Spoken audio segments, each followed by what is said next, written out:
Welcome to Shooby Dooby Doo-Wop, a podcast where we talk about pop music. We don't know how you're spending all of your days, but we're going to take a random UK top 10 singles chart from the past. We've got that rock and roll, that future flow, we're doing it for a thrill, and then we make this noise and it's apparent it's all over. My name's James Cook, and I can't do this by myself. I'm Andy Robinson. Nice intro, James. Again, lots of little teasers about what's coming up, if you are lyrically literate. Because this week we are looking at the 28th of May 2009 and the songs in the UK Singles Top 10 chart from then. But where were you, Andy? I was having a little look at this, James. I mean, I was looking at all the records in the top 40 that I knew. There was Taylor, Love Story, Lady Gaga with Just Dance, Beyonce's got Halo out.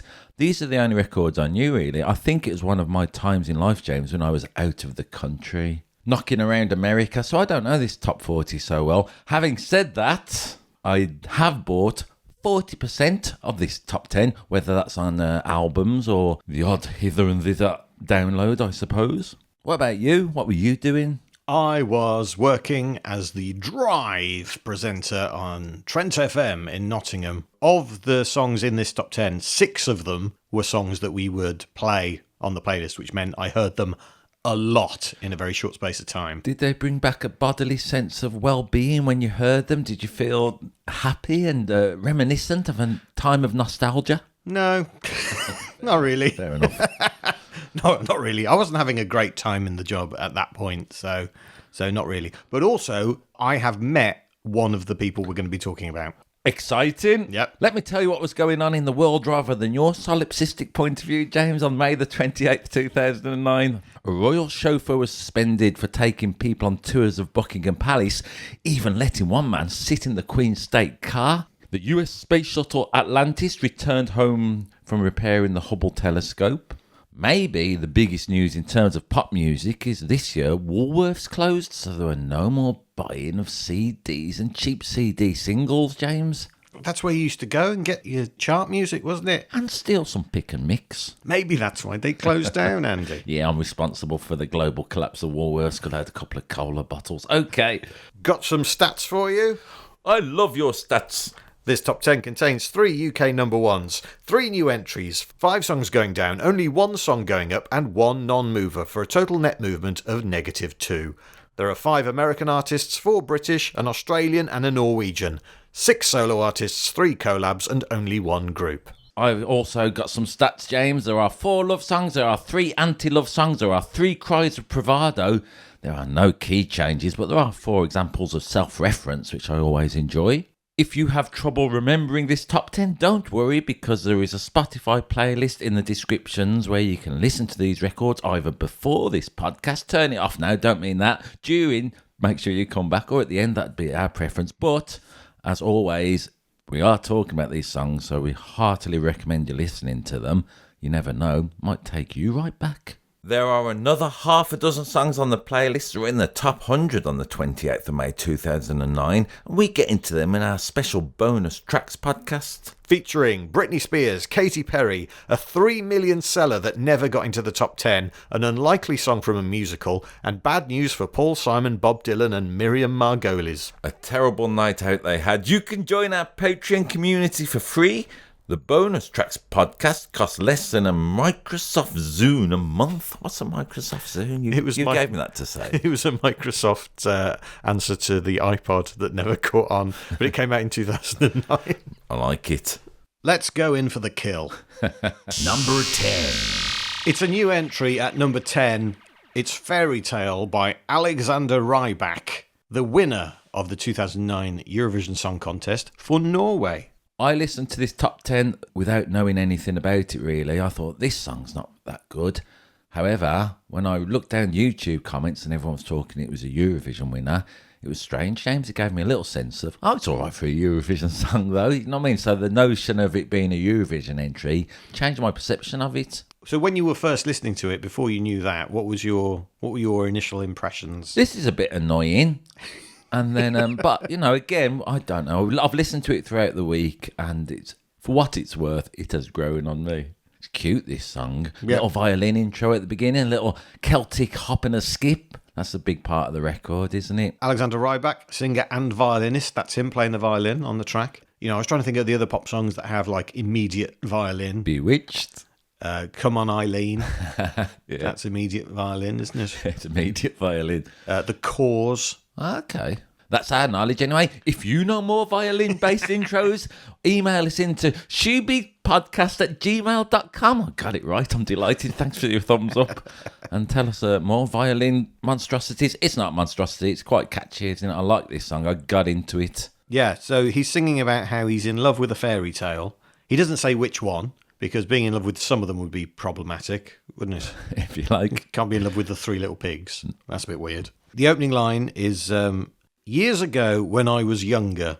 He's only 23. Yep. How young is he in this song? It doesn't matter because he's talking of the universal tales of being in love with a fairy tale or something. Go on, I didn't listen to the lyrics so much. What's he saying? He's talking about a sweetheart he had when he was younger, and it's implied that that relationship is no longer going on, and yet he still pines for her. A classic staple of pop music. We do one of them songs at least every week, don't we? Yeah. He claims to have written this song at the top of a mountain. Nice work. Nice work, Alexander. Yep. Did you watch the video? I watched the performance of him at Eurovision. Okay. I watched that. What do you reckon? It's all right. Yeah, I mean, you know. I mean, it absolutely smashed Eurovision that year. So I saw in the comments. It won by so much. All but 4 of the voting nations put it in their top 3. 16 nations gave it maximum points. It was the biggest victory under that point system. It got an average of 9.4 from every nation. This is just unheard of. Amazing. I mean, it's got that typical Eurovision, I'm going to call it the umpa rhythm, hasn't it? That sort of thing. That's a puppet on a string. What did you make when you watched the footage of him performing at Eurovision? How did you take, let's call it, the performance of Alexander Rybak? He's a cheeky chappy. He's a cheeky chappy. Marie Bay 8772 on YouTube. She says, that's how I picture Peter Pan in real life. He's definitely got that little boy thing, hasn't he? Yeah. And there's a lot of lust for him on YouTube comments, but also, you know, Fluffos on YouTube says it's August 2021. Let's see how many legends are listening to this masterpiece. Now, this is quite a big thing on YouTube comments. If you listen to a song, you're a legend. Cool. Which I guess if we're talking fairy tales, blah, blah, blah, I nearly want to punch myself in the face for that analogy. Are we legends? Because we listen to it. Brilliant. Yep. Listen to it on Spotify and become a legend yourself. This became the first foreign winner of the Eurovision Song Contest to reach the UK top 10 since I don't know. 1987, when Johnny Logan. Oh, yeah. What's another year? No, it was Hold Me Now, actually. It was one of his later ones. That got to number 2. So there hadn't been one for 22 years. It got to number 1 in 7 European countries. By the way, the UK in that Eurovision Song Contest came 5th. What was our representation? Yeah, it was Jade Ewan sang the song that was written by Andrew Lloyd Webber. Jade Ewan, 6 months later, who did she join? I don't know. The Sugar Babes. Oh, really? Yes, she replaced Kesha in the Sugar Babes. And that was the completion of the complete Sugar Babes renewal. Yeah. They had 3 completely different members from when they started. And yet, they've reformed their original lineup at the moment. I love this about the Sugar Babes. They've got back to the original lineup, and yet they sing every song that everybody else ever recorded. So, well done, them 3 Sugar Babes, I'm going to say. This is a phrase I never anticipated saying, but Fairy Tale by Alexander Rybak seems to be really big on TikTok. Loads of comments there about this song was still being kept alive years after. You know, my kids will surprise me with the songs from the past that they will know. And I'm like, how do you know that? And the answer is always, it's on TikTok. Always TikTok in short form content. Alexander Rybak would go on to open Eurovision the next year, as well as being part of the Interval Act in 2012 and 2016.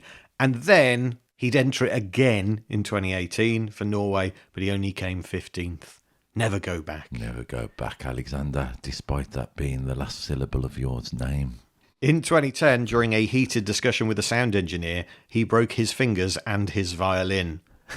Years later, he'd admit that he was stressed and addicted to sleeping pills and antidepressants.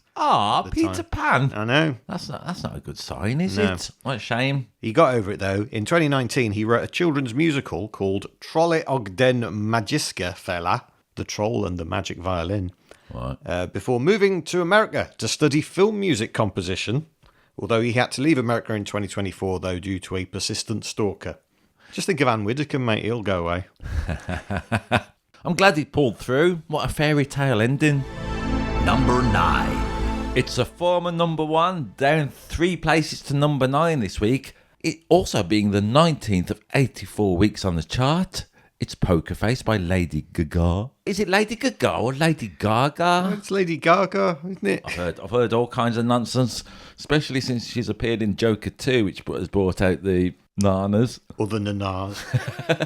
It's a classic, isn't it, James? I'm going to dig in early here. I sort of got into the notion, because of Alexander Rybak, Lady Gaga, her album, whatever this one's, off Fame Monster, I think. It's quite Euro pop anyway, so it fitted in nicely after that Eurovision winner, despite it being a much better and darker and more interesting song, I'm going to say. It has got a little bit of Europop in it, hasn't it? It's got a sample. Has it? Yes. What? You know the ma ma ma ma. Yeah. That's from Ma Baker by Boney M. Okay, great. Didn't know that. And also it's got a line that is very, very similar to a line that is in Barbie Girl by Aqua. Which one? That one. Oh, I see. A melodic motif. Yeah. Yeah, okay. Come on, Barbie, let's go party. That bit. First of all, let's acknowledge the stomping nature of it. It's relentless, isn't it? Makes you feel good. It's a dance classic. What do you think the lyrical content is about? Well, I know what it's about. Do you? From looking on the internet? From researching. Oh, well. Well, I thought it was all about, someone who's not giving anything away. Yep. That's what a poker face is. Yep. Although I don't really know what poker is or how to play it. And if anyone wants to teach me, I've got lots of money that I'm willing to spend. But I've never heard of it before. How do you play? I get you little shyster. We can only presume she's talking about him and that in the song, isn't it? He can't read my poker face. So I'm guessing it's about a relationship she's having. I particularly like the line, I won't tell you that I love you, kiss or hug you, because I'm bluffing with my muffin. I'm not lying, I'm just stunning with my love glue gunning, just like a chick in the casino. Great words. Apparently the muffin is a reference to her scary magic lady cave. Okay. Also, everyone on the internet seems to be saying this is a song about her fantasizing about a female lover. Where's that come from? Lady Gaga herself? Yeah. Okay. That's what she said. It's about her bisexuality. That's what she's talking about. When you can't read her poker face, it's because you don't know that she's thinking about women. Yes, all right. Well, gives it an edge, I suppose, knowing that. I mean, if you didn't know that, you wouldn't think this song's about it, I don't think, would you? No. Yeah, all right. You just think it's about a relationship. You can't tell what she's thinking. But she's specified, this is the thing that I'm thinking. So now we do know what she's thinking. So the poker face is moot. If you're playing poker, inherently you've got a poker face, haven't you? And someone is poking her. I'm appalled with myself, but that's what's happened. In the lyrics I'm looking at on the internet at the moment, there seems to be a bit that goes poker face, fucker face. Yeah, no, I saw that. Yeah. In the lyrics, it says they're singing "fuck her face." That's not on the record I heard. No, it's not on the version I've heard. I really listened and I looked into it on some other places, and I don't know if there is a version where she does sing that, but it's not in the single version that's in the charts. Nope. It certainly wasn't in the version that we used to play on Trent FM. Is it not hidden and disguised? What's the point of bloody disguising it if no one can hear it at all? Well, it's a thing, isn't it? In pop music, famously, the Beatles in the one, which song was it? Girl, for a laugh, as a backing vocals, they sang tit, tit, tit, tit, tit, tit. So sometimes it's just people sneaking stuff in. There's a great bit in That's Not My Name by the Ting Tings. There's a vocal buried there towards the end of it. You don't hear this unless you're really digging in. So I'm saying she might have snuck it under the table, to use a poker analogy. But I was really listening and I couldn't hear them singing "fuck her face." Okay. So what's the point? What's the point, internet? What is she saying? Oh, that's what I was thinking. But you couldn't tell because of my poker face. Okay. What has a wasp, a fern, an extinct mammal, and a tree hopper insect all got in common? I don't know. They've all been named after Lady Gaga. She has things named after her. Cool. She's very big in the scientific naming things community, apparently. Great. What connects actor model John Eric Hexam, French rugby player Armand Vakarin, and Alan Cummings' granddad? Have they all been named after Lady Gaga? No, they all died playing Russian roulette. Okay. She's mentioned in the song, in the line, Russian roulette is not the same without a gun. No, but it's a lot safer. And you can play Russian roulette with eggs, vodka, and beer cans. And that's probably better for you in the long run. The Beer Hunter and all that. Good game. My favourite lyric in the song is, I promise this, check this hand, 'cause I'm marvellous. Excellent use of marvellous. Yeah, I mean, she caused such a stir, didn't she, when she came out at this time with her meat dress. There was talk about, did she possibly have a penis because a photo was taken of her on stage? I like the way she leans into all this. She is a pop star who's not afraid of the grotesque. It's quite refreshing, I think. So a lot of pop stars are basically, let's make myself look as handsome, pretty, sexy as we can. Lady Gaga, she's got a bigger relationship with the... Outsiders? Yeah, let's say that. What were you going to say? Something that would get us in trouble? No, I think about another word for grotesque, really. But, you know, she's just got that appearance, hasn't she? Especially when her first splash. She was disconcerting. I liked it. She came in, she shook up the pop music world. Lady Gaga has said the internet is a toilet. It is.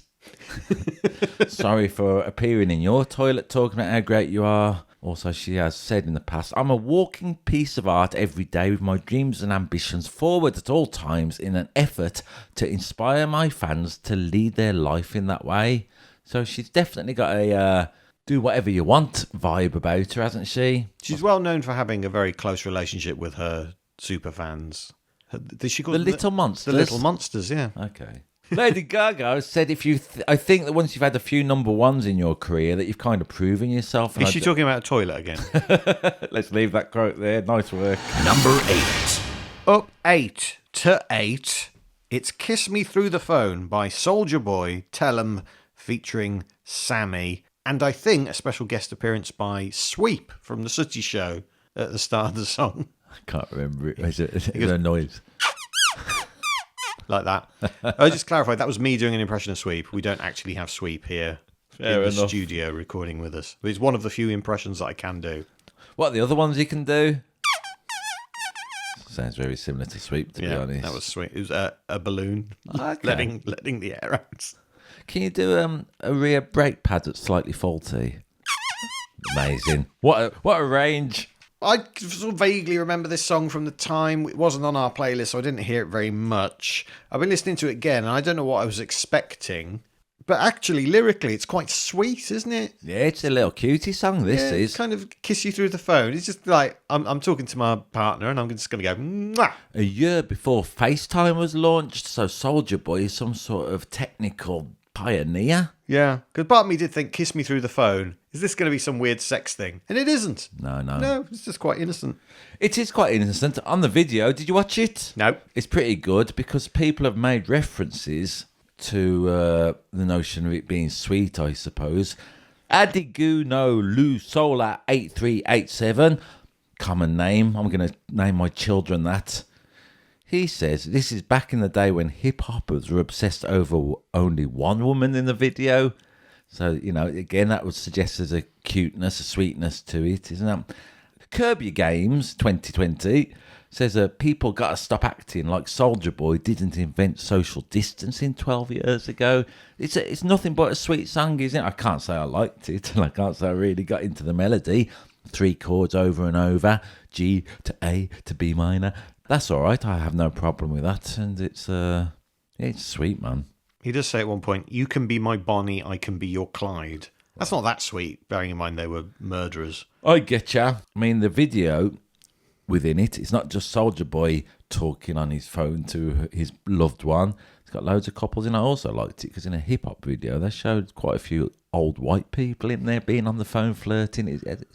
Did you feel represented? I felt represented, so empowered by it. No, I'm saying that notion of this silly pop record is sweeter than you imagine, and in terms of its visuals, it's for everybody. That's endearing, isn't it? Yeah. The lyrics mention a phone number, 678-999-8212. Apparently, in America at the time, if you dialed it, it would go to a message from Soulja Boy. Nice.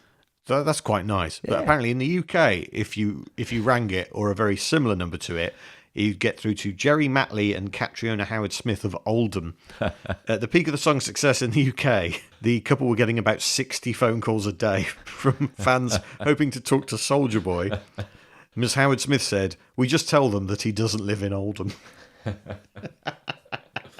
Probably an older shot if it's a Soulja Boy. There's a lot down there. This is one of the songs where Soulja Boy gives a little shout out to himself. It's one of the ones I mentioned. It's got a self-reference in it. Always like to hear that. Soulja Boy's real name, DeAndre Cortez Way, and Sammy's real name, Sammy. Sammy Lee Bush Jr. They rhyme phone with on, which I think is a brave choice, isn't it? Kiss me through the phone, I'll see you later, own. So it's quite a sweet song. Soulja Boy, a bit more of a problematic character Oh, yeah. than that. You don't usually like to name and shame, James. So I'm intrigued in this. Why is it problematic? I'm not naming and shaming. I'm just saying he's had some run-ins with the law. Okay. In 2019, Soulja Boy was found liable for domestic violence in a civil trial. He has been arrested for running away from the police when he was illegally filming in an abandoned building, possession of marijuana, sentenced to 2 years probation for having a loaded gun in his car, and then 8 months in prison when he violated the probation. He has been sued by William Lyons, aka Soulja Boy, with an H, over using the name Soulja Boy, a promoter for failing to make promised payments in connection with the rescheduled concert, by the musician Skrill Dilly for allegedly making death threats to him in a video, for verbally and sexually abusing his former assistant, and for being part of an alleged cryptocurrency scam alongside Jake Paul and Nick Carter, among others. Quite a list. And yet the song is quite sweet. I forgive you, Soulja Boy. Just kiss me through the phone. So I'm thinking, when he says kiss me through the phone, is it because he's in prison? Number 7. Down 2 to 7 this week. It's Lily Allen with Not Fair. Does this song trigger you, Andy? Because of its lyrical content. Yeah. Yeah, I mean, you know, he sounds quite a good lover to me, to be honest, with his 2 minutes or whatever she claims is going to last.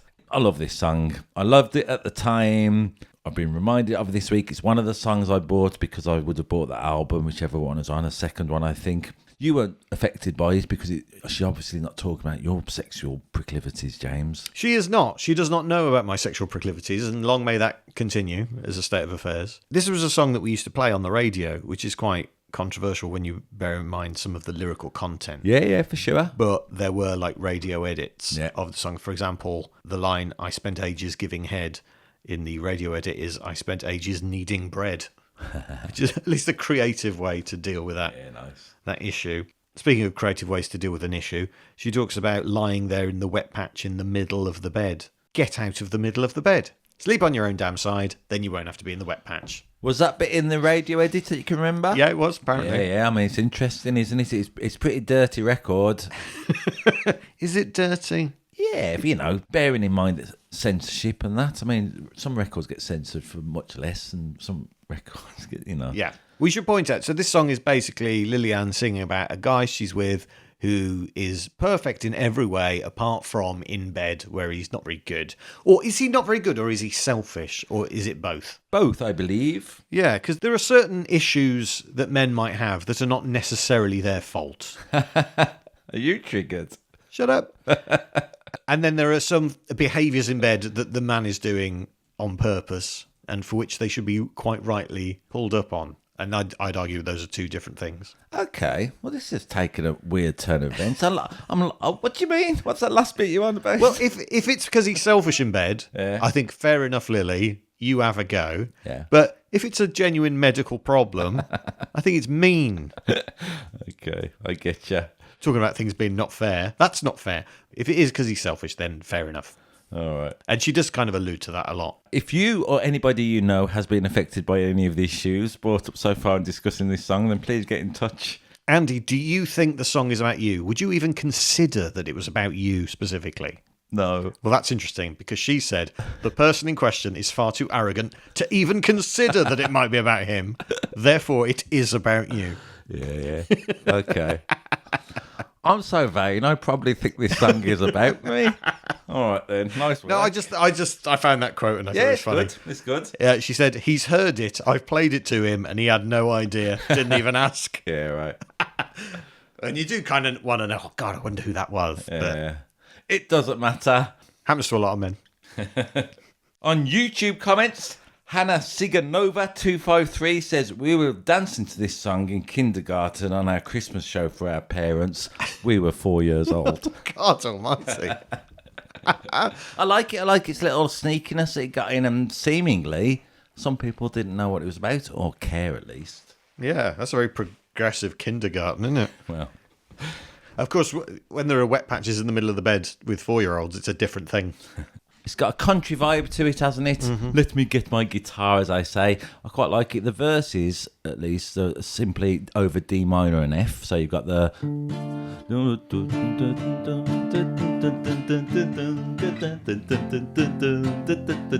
That's lovely. It sort of reminds me a bit of Jolene, that kind of feel to it.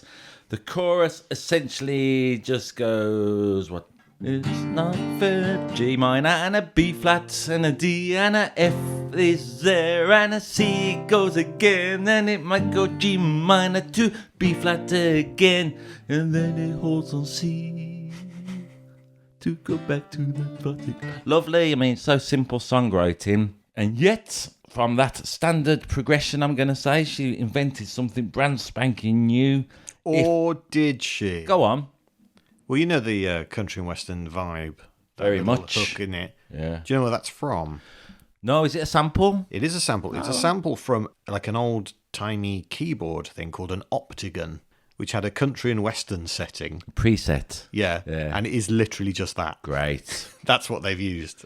Gorillaz did that. Have you seen that video of Damon Albarn where, what's his name? Zane. Zane Lowe. Yeah, and he's right up his arse, as Zane Lowe often is, and Damon shows him the first song, whatever that was. Was it called. Clint Eastwood? Yeah, let's say that one. It's just an old little bit of equipment that he's got. It sets off the preset rhythm, wraps over it, pretty much it. Song written by Lily Allen and Greg Kurstin. Do you know about Greg Kurstin? I've heard his name many, many times. Yeah. Who's he in again? Legendary producer, really. Yeah. Apparently, he plays all the instruments on the entire album. Oh, wow. Played by him. He's also worked with Adele, Harry Styles, Foo Fighters, Kylie, Paul McCartney, and he also produced the music on the Annie remake. Amazing. I mean, there's me going, oh, I have heard of him. Look at all that he's done. That's a good CV, isn't it? In this chart, there are lots of people a bit like Greg who are behind the scenes on loads and loads and loads of hits. So we are moving away from the era of the band, the self-educated, self-performing band, into the era of the pop star with usually a mastermind associate. Yeah. And it's not like the producer's like some kind of Svengali figure who's telling them what to do. It always seems to be quite collaborative Yeah. with the artist. But that appears to be where pop music is at this point and kind of continues to be now. I agree. I mean, you don't listen to this song and think, oh, there's a fella behind this pushing Lily Allen's buttons, or not, maybe. Yeah. Depends what the lyrics are about. But yeah, I mean, it still sounds absolutely Lily Allen and her voice, doesn't it? Yeah.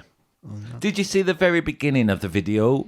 I seem to remember the video. She's dressed in like cowgirl clothes and she's doing a bit of a dance, bit of a square dance, something like that. That's right. It's on a old stock, or it looks that way to make it look like a TV show from the late 60s, 70s. In fact, they definitely make it look like a TV show because it's a Porter Wagoner show.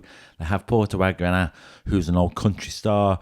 You know about him? Porter Wagoner, he's famous essentially for making great music, really, but he introduced Dolly Parton to the world. When Dolly Parton left his TV show, she wrote I Will Always Love You for him, all that kind of thing. But it's pretty good. The video is one of the earliest examples of deep fake because it introduces Lily Allen singing Not Fair, and it's all from that old television show that ran for years and years. So that's a good little touch.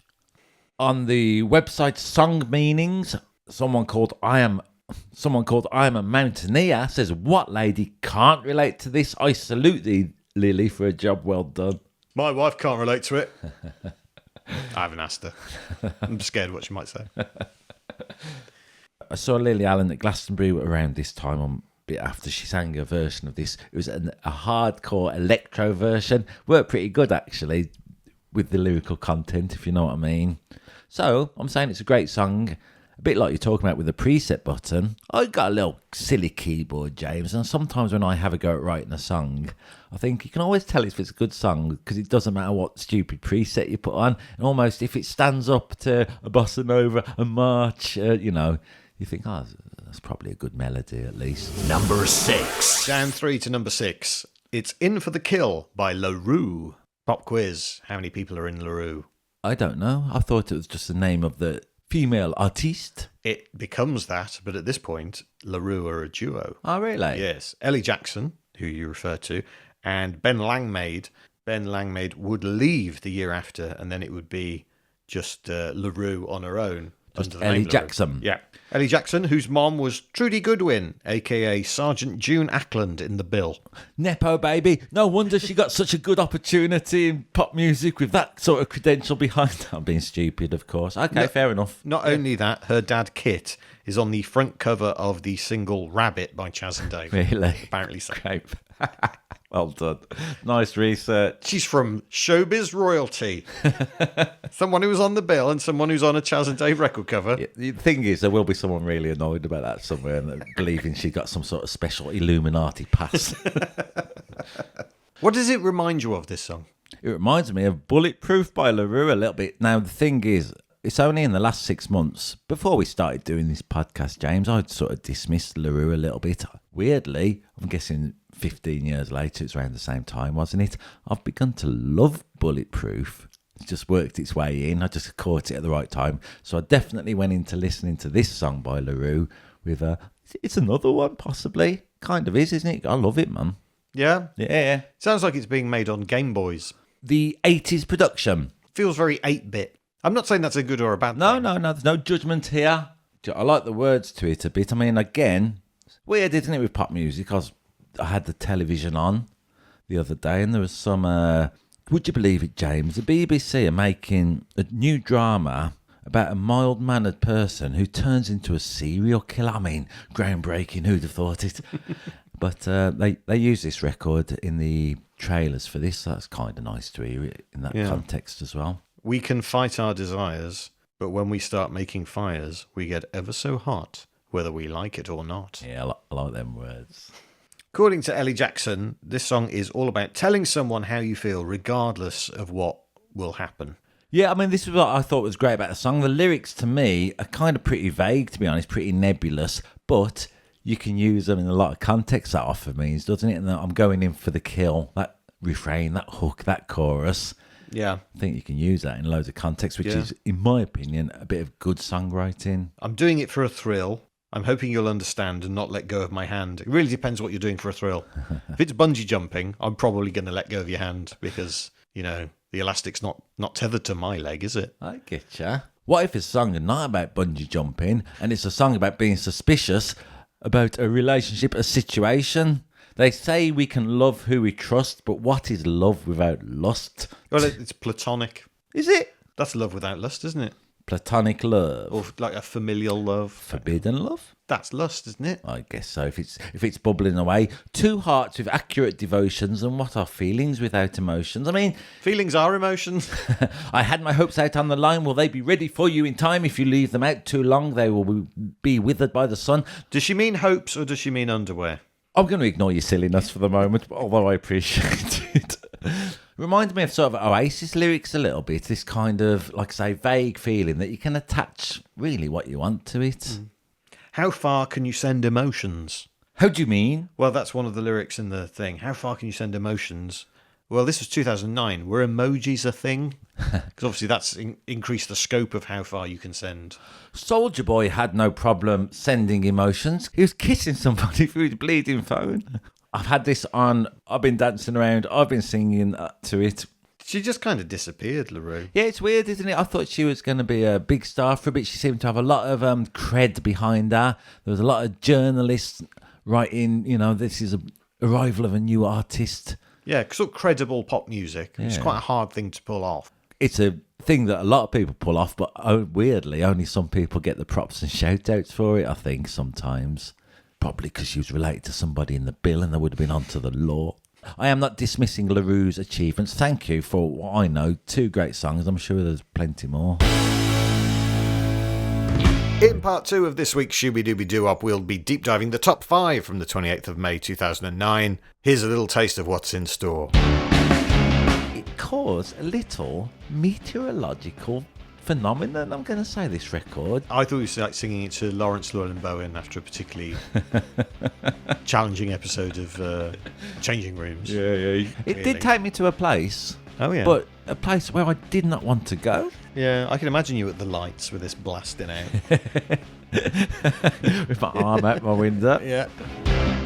Check out our Spotify and YouTube playlists. As always, we always like to tell you that. And let us know your thoughts at shoobypodcast@gmail.com.